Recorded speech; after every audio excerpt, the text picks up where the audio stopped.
Nilifika kama kuulaumu moyo wangu, lakini nikasema siwezi kuulaumu moyo. We mjinga ndo nifanya mimi mapenzi niachukie. Mapenzi huwa yanakuwa mazuri sana pale mnapokuwa mnaenda na umri. Zilianza kama tetesi za mitandaoni. Zilikuwa ni habari za kifo cha mwigizaji wa filamu Mzee Said Kibore zilizoibuka Agosti 22 mwaka 2026 kwenye mitandao ya kijamii.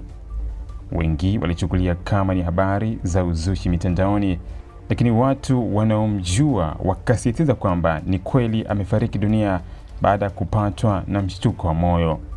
Mapema hii leo, timu ya waandishi wa habari wa Global TV ikafunga safari mpaka Mbagala Charambe, mtaa wa Kambole, Temeke, Dar es Salaam alipokuwa akiishi.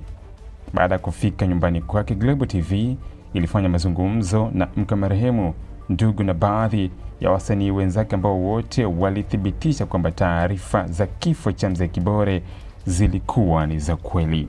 Kwa mujibu wa maelezo yao, Mzee Kibore alianguka ghafla akiwa nyumbani kwake, ambapo juhudi za kumkimbiza katika hospitali ya rufaa ya Temeke zilifanyika, lakini mpaka anafikishwa madaktari walieleza kuwa tayari alikuwa amefariki dunia. Mzee Kibore amezikwa mchana wa leo Agosti 23 mwaka 2026 katika makaburi ya Kambole, Mbagala Charambe, Dar es Salaam. Miezi michache kabla kufikwa na mauti, Mzee Kibore alitrend mitandaoni baada ya video yake inamuonyesha akiimba wimbo Bongo Flava huku akilia kwa uchungu kusambaa kwa kasi kubwa. Global TV ilifanikiwa kuzungumza naye za uhai wake, ambapo alieleza mengi kuhusu video hiyo na kufafanua mengi ambayo yalikuwa yakizungumza kutokana na kusambaa kwa video hiyo. Katika tasnia ya filamu Bongo, Mzee Kibore atakumbukwa na wengi kutokana na jinsi alivyokuwa kiuvaa uhusika wa mzee wa makamo kwenye kazi mbalimbali alizowahi kushiriki. Taarifa kamili zitakujia kupitia Global TV.